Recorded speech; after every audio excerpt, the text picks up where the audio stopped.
So, Chris, we're here talking about the self-employed model, and obviously off the back of the fact that I'm launching EXP in the UK. Yep.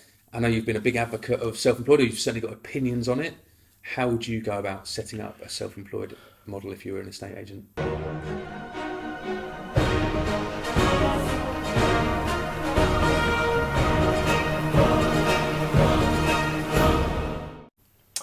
Okay, well, I've gone on record, Adam, to say that I believe in the next 10 years, 30% of estate agents will be on the self-employed model.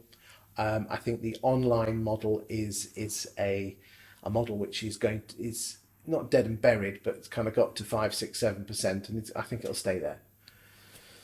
Um, there's an awful lot of managing directors out there who are looking at their staffing costs, looking at their rent, and think to themselves, is this a potential solution to save an awful lot of money?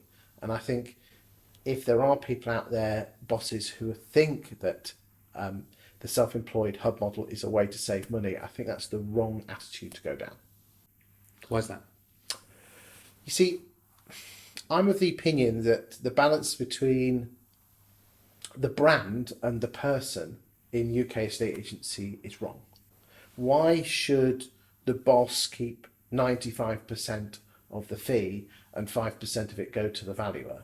Or even 90% and 10% go to the valuer, when it's the valuer or the lister or the negotiator that gets the house on the market, does the negotiating, gets the deal.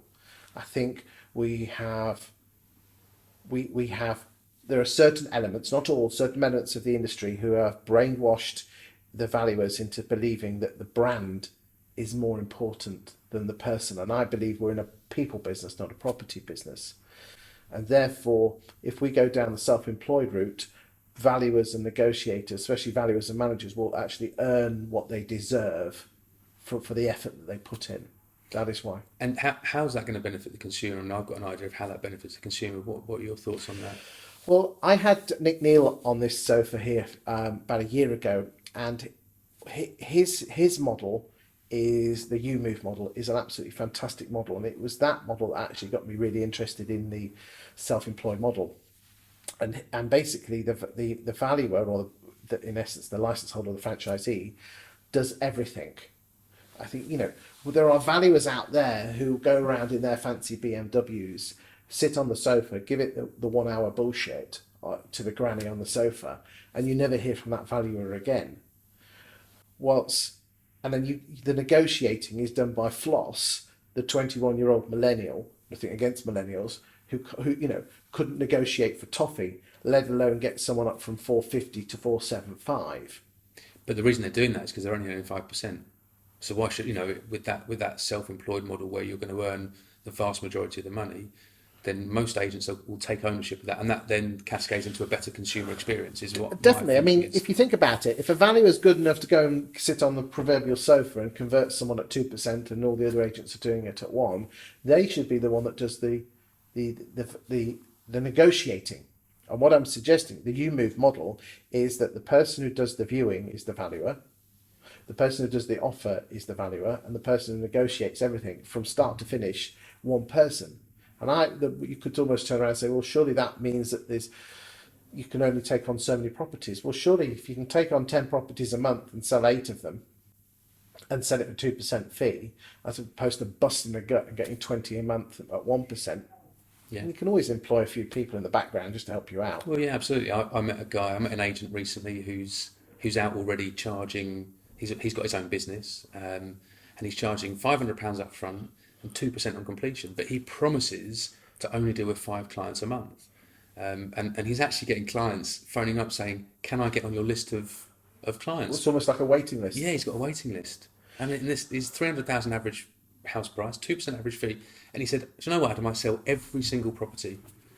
There you go. That's the self-employed model, isn't it? Where people actually, the consumer wants to use you, they get a great service out, great experience, and they're happy to pay that sort of fee. Let's bring it back though the original question you asked me was about bosses and whether they should do it or not. And if they're doing it to save money, no, they shouldn't. There are plenty of people out there. I can count them on probably definitely one hand and a couple who are doing this really well. And let me just rattle some names off. Um, Got to mention Sean Newman, Yeah. Perry Power, the Keller Williams model. You're just starting off, so you'll be fine, EXP. Also, Steve Wayne from Benjamin Stevens. They've all got slightly different models, but some, and there's others that I won't mention, there are certain elements to some of them that where they're doing better than others. And can I share with you what my top tips would be to anyone who's thinking of setting up a self-employed model? Go So for it's it. because, I mean, if you think about it, I'm almost helping you here, mate, aren't I? Okay, so let's look at it from the point of view of the person setting the business up, the boss. I think in the UK there is a element of I'm the boss, I tell you what to do. And if you're going down the self-employed route, you as the boss have to completely change your attitude internally to your team. And instead of almost, like you have staff diagrams where the boss is at the top and then everyone's underneath, you've got to turn it up 180 and you're at the bottom helping your team, your people, your tribe. And you work for them.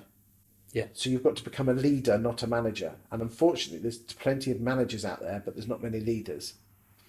But another so that's a huge mindset change that you have to go down. The other big change that I believe has to happen is, I know you're attracting an awful lot of agents, self-employed agents, to EXP, but even then, I still believe there is a certain element of an employed mindset up here, which will slowly dissipate as the years go by. But if you've been working for William H. Brown or Connells for 20 years, you can't turn on that self-employed entrepreneurial straight away. You'll have certain fixed mindsets, won't you? Yeah. You'd But agree? how would you change that if you're an agent going out and joining one of these EXP or whoever? How do you how would you switch your mindset? Well, I mean, the hardest bit is to make the decision. The fear of getting the other half on board. The fear of looking a prat if you don't do well, because you worry about what your mum or dad will think about you, or what the neighbours. Because again, I think we in Britain worry too much about what other people think about us, and we're fearful of looking stupid and fearful of looking a prat if we do fail. I mean, what's the worst could happen? If you fail, you can turn around to your missus and say, "Well, you were right," and if I succeed, well, I can shove it up your backside because I did it. Yeah. But you're not going to die, are you? No. And talking of dying, that's always been my mindset. When I'm on my deathbed, when I'm 75, hopefully 85, but what am I going to look back on? Am I going to look back on think, oh, I'm glad I didn't take that risk? Absolutely not. I'm going to look back and think, oh, I'm so glad I took that risk and took a punt on it. You go and talk to any old people, and they always talk about regrets, but they never regret what they didn't do. Yeah, exactly. So that's the first mindset shift, isn't it? Yeah. But then in terms of that mindset shift, in terms of a working Sorry, they point of regret view, they never regret what they did do. They always regret what they didn't do. yes. Yes, sorry, yeah. Yeah. So that's I agree with you. That's the first part of change, and that mindset change is probably for me looking into the future and thinking, Okay. Well, it's your job as the centre manager or the leader to create a vibe or a tribe that basically, even though that person is still is legally self-employed, they are going to be going through a transition or a journey over a period of, I mean, and it's good. You've been there, and I've been there. I mean, I've been self-employed now for 5.5 years, and I still have wobbles. Someone to almost coach them, guide them, support them internally to keep them on their journey.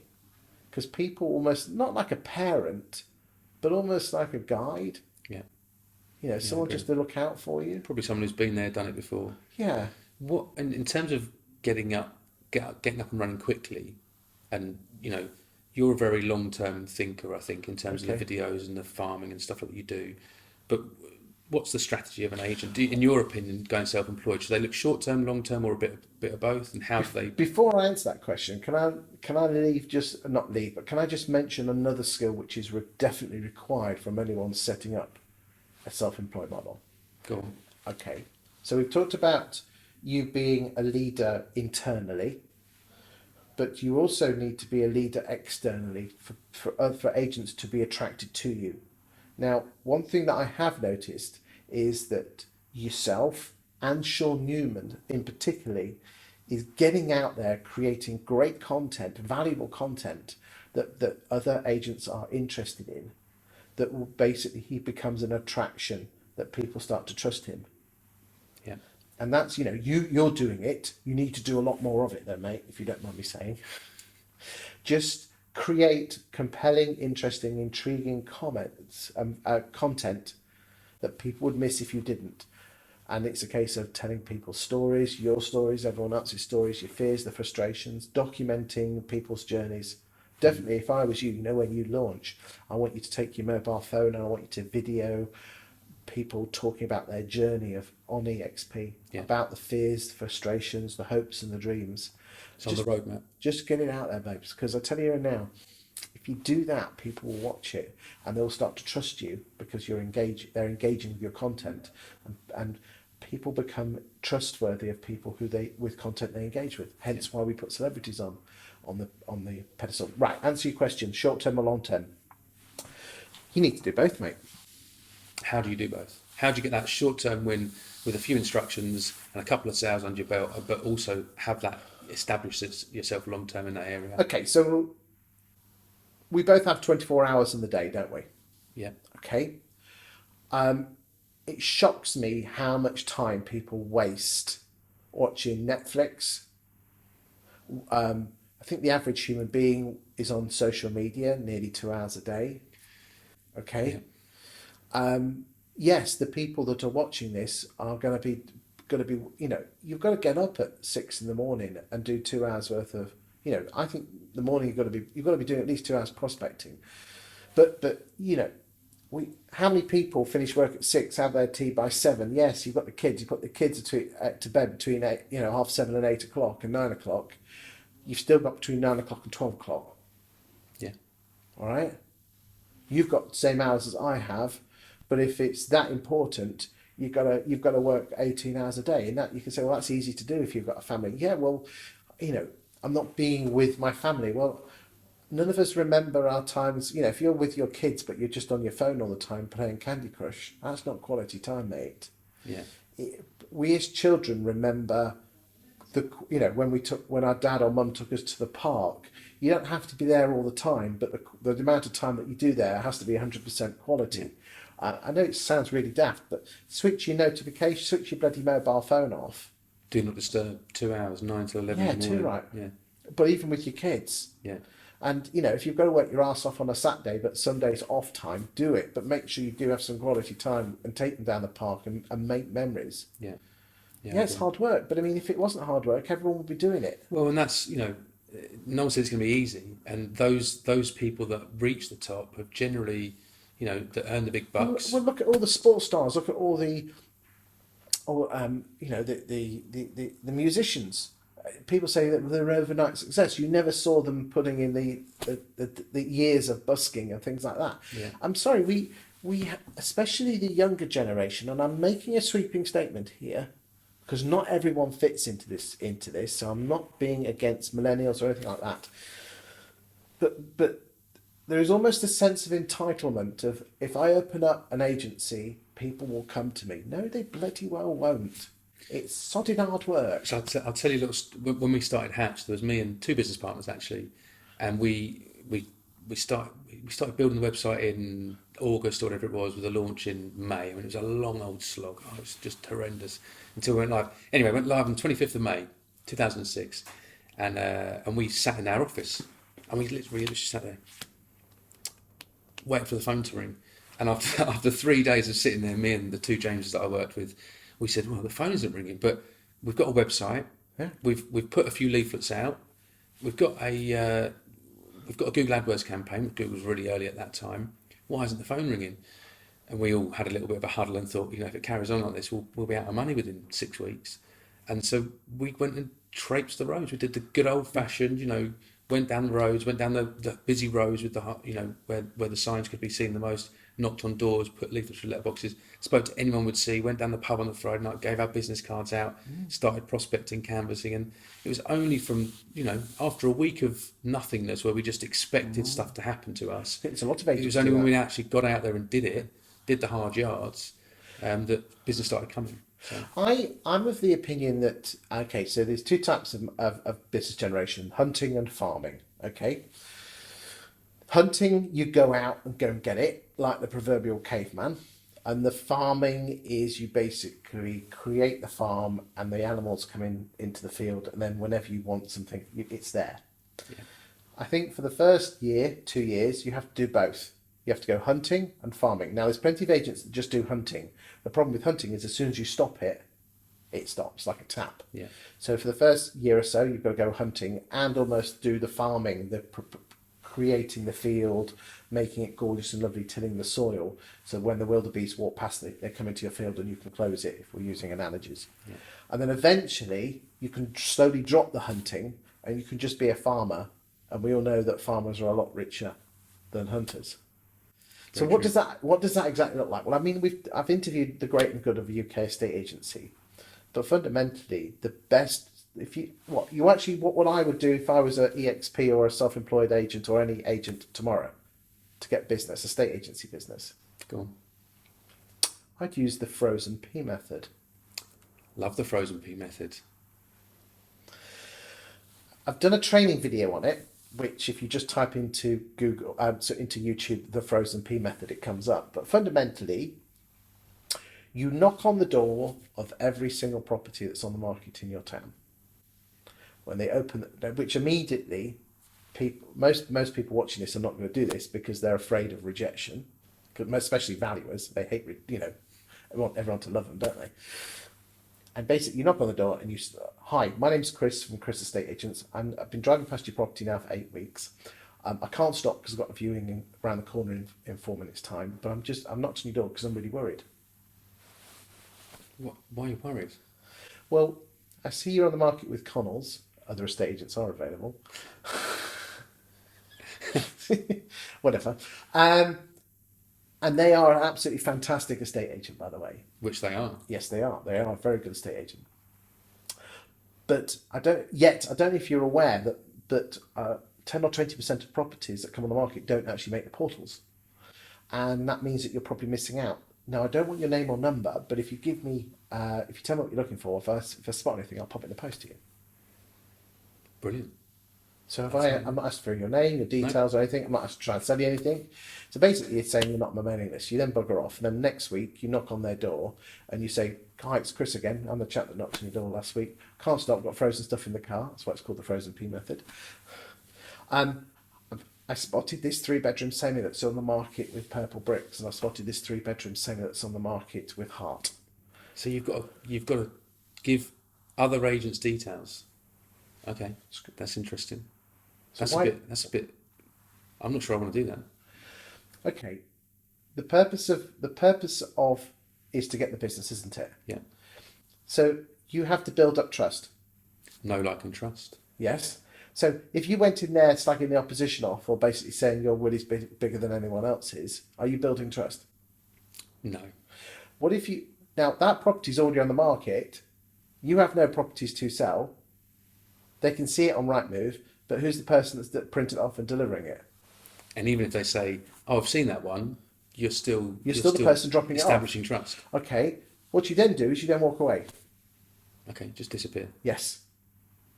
Next week, you go online and print off the same, the next ones that fit their requirements. And how often do you have to do this? Once a week. But when can you start asking for the business? You never ask for the business, Adam. Really? What you do is We're a salesman. That's what we're supposed to do. yeah, but again, these are new school techniques. If you want your old school techniques, go knocking on the door, slagging the competition off, and waste your time. All right, or use this method. This method took me in a city centre agency from late teens, sorry, in terms of new instructions. Within 2 months, I was in the top 4. Wow. What you do is this: you start knocking on the door 4 or 5 weeks before the end of their sole agency, and you have to hit them every single week. And then at week 5 or 6, and again we go into a lot more detail on the training video, so you just type in the frozen pea method. You know, the excuses: I'm around the corner on a viewing, I'm on the way home, can't stop. You just give the brochures. You're going to say, well, hold on, you said post the brochure. You can say, this came on this morning, I was about to post it, but then I remembered I got a viewing around the corner, so I thought I'd save myself a postage stamp.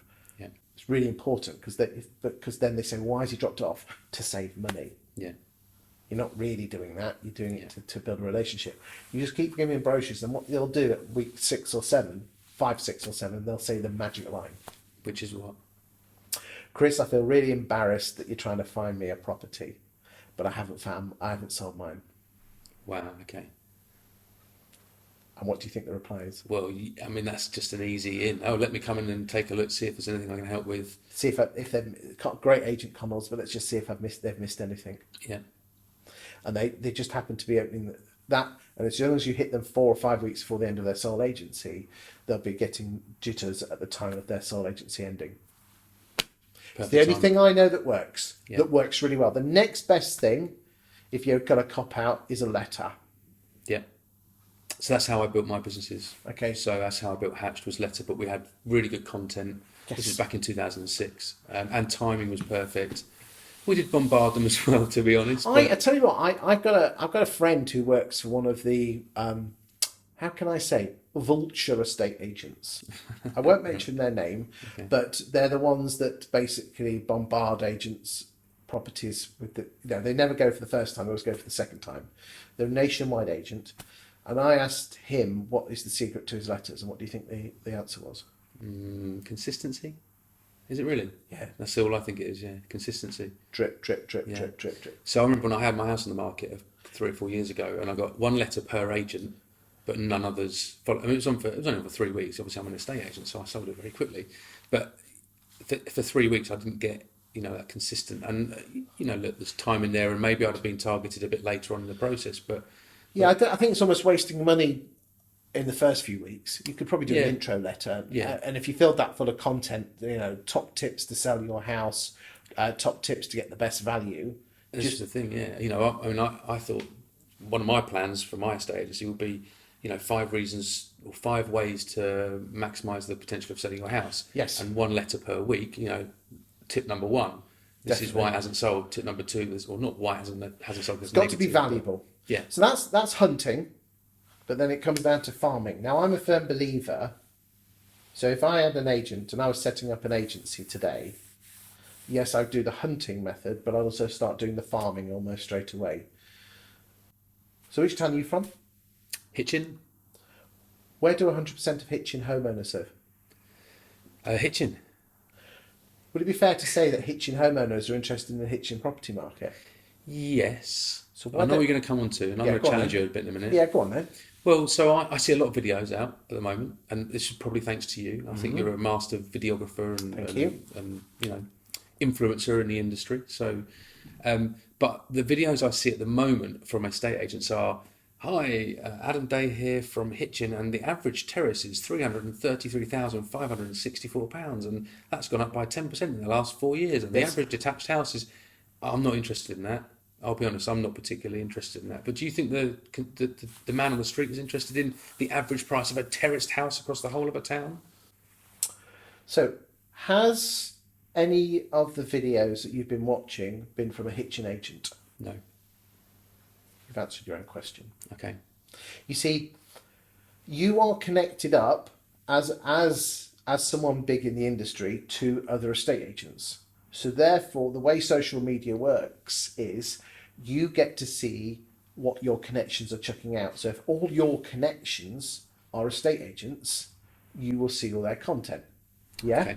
All right. Okay, so if you're going to see 20 estate agents all doing, the terraced house is this, and it's gone up by this, if you don't live in that town, no, you are not going to care about that.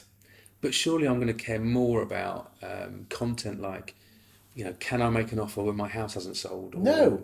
No? Okay.